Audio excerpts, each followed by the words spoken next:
Salut à toutes, bienvenue dans ce mercredi systémie.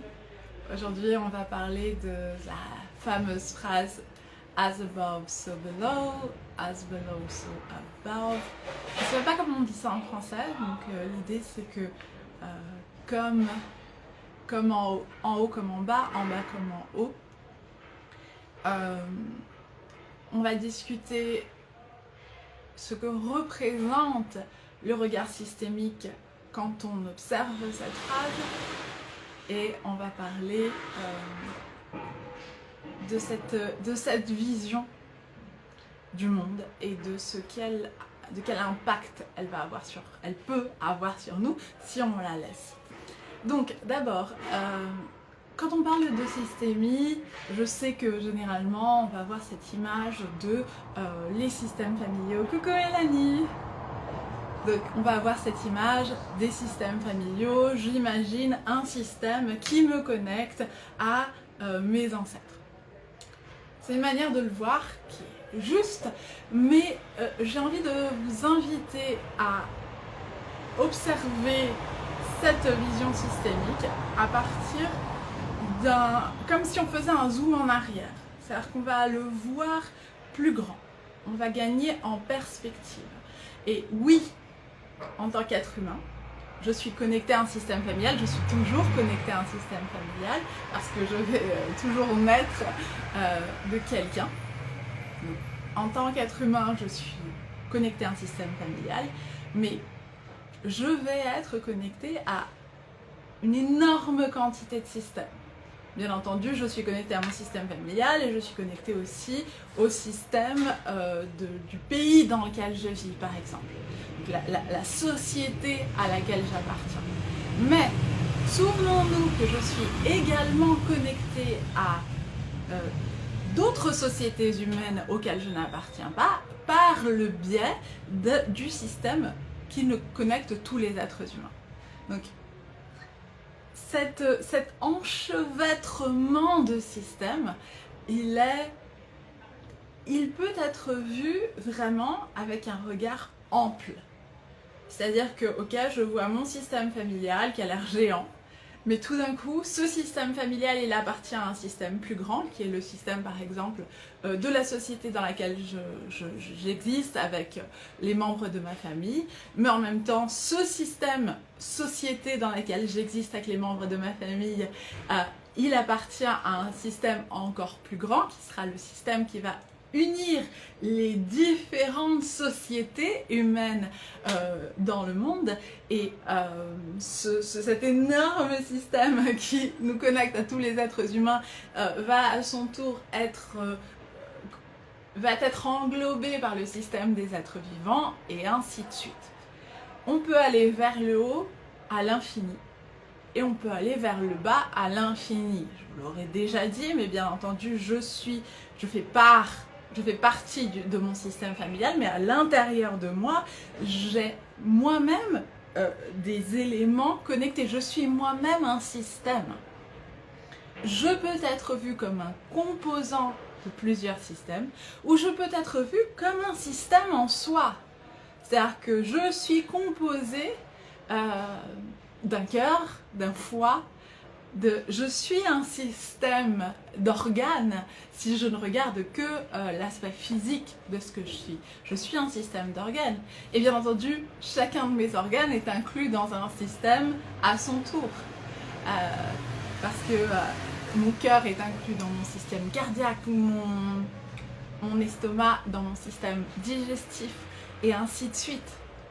Et si on en vient au cœur même, à l'organe même du cœur, c'est lui aussi un système, c'est-à-dire que ça va être un système de cellules qui s'organisent entre elles et qui fonctionnent tel un système, et dans chaque cellule, on a aussi des systèmes qui fonctionnent. Donc vraiment, si on prend ce regard systémique et qu'on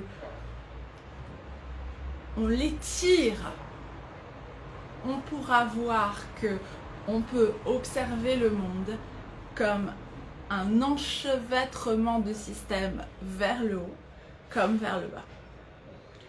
Et bien entendu, la curiosité qu'on va avoir souvent, c'est ok,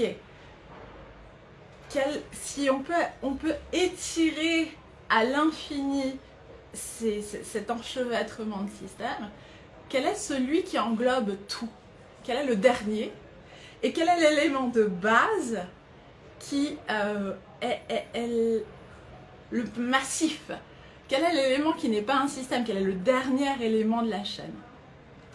Et c'est ce qu'on recherche souvent quand on est dans une perspective scientifique. Les scientifiques veulent trouver justement cet élément ultime. Quand on cherche un atome, quand on a trouvé les atomes, on s'est dit ok, cet élément, c'est l'élément indivisible. C'est-à-dire que ce n'est pas un système, c'est la masse ultime.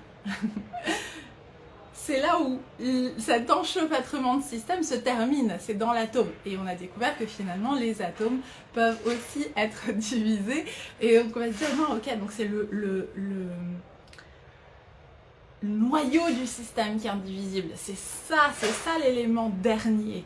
Mais on a découvert aussi que même les noyaux de système les noyaux des atomes peuvent être divisés et ainsi de suite.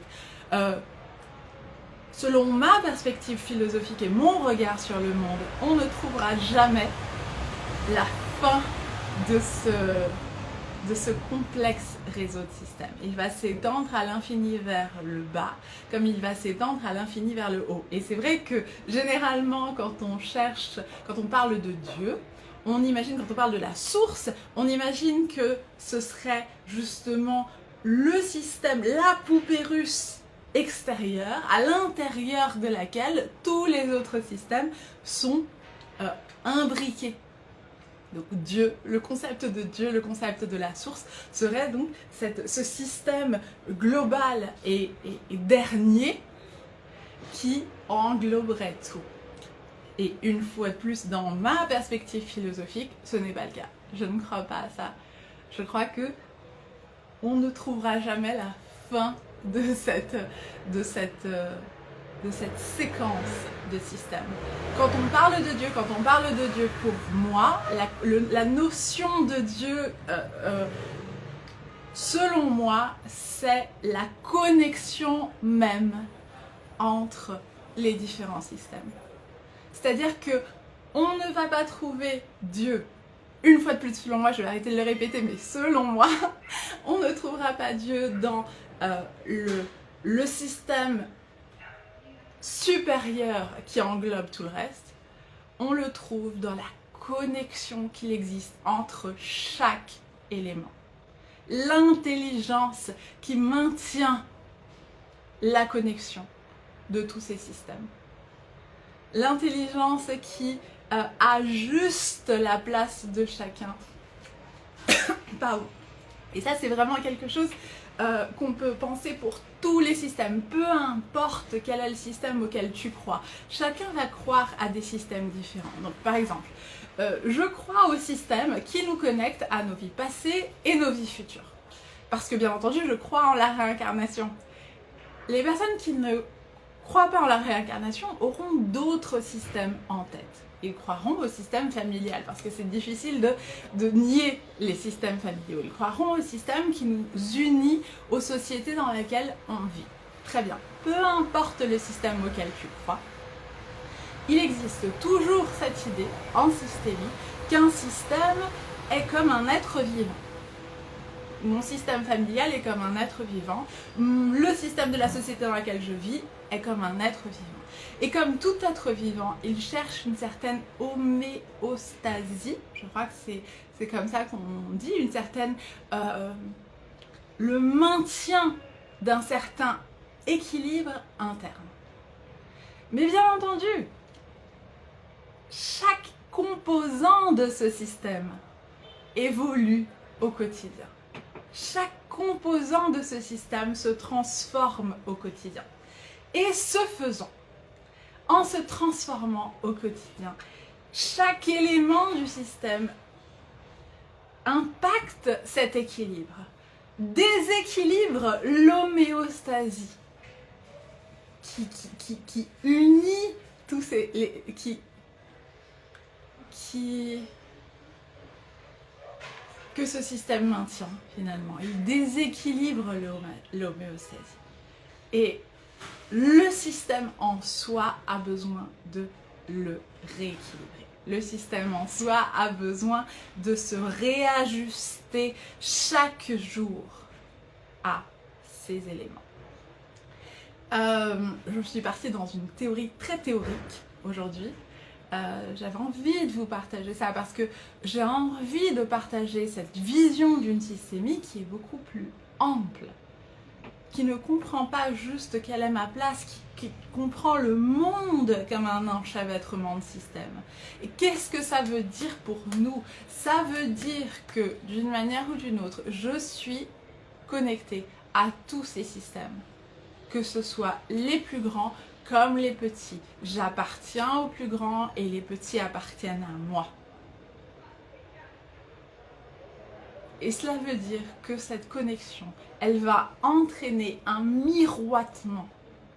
C'est-à-dire que ce qui se passe dans les régions les plus élevées de cette intrication de système aura un reflet sur les complexes les plus simples, les systèmes les plus simples. Ce qui se passe dans les systèmes les plus complexes aura toujours un reflet sur les systèmes les plus simples. Et ce qui se passe dans les systèmes les plus simples aura toujours un reflet sur les systèmes les plus complexes. C'est-à-dire que dans mon existence, ce que je vis n'arrive jamais que ici. C'est-à-dire que ma douleur, mes difficultés, ma joie, ça n'arrive pas que ici, que à mon échelle à moi. Ces éléments ont un impact vers le haut et vers le bas. Et ce que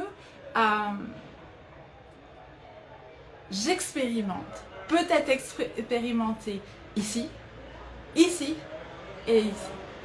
C'est-à-dire qu'il y a une ondulation possible. Je peux exister et regarder le monde et voir le monde à mon échelle, mais je peux aussi, en me connectant à d'autres échelles, créer ce lien avec ce qui m'est pertinent, mais dans des systèmes plus complexes ou dans des systèmes plus simples. Voilà, je crois que j'ai été vraiment complexe aujourd'hui. Mais c'est...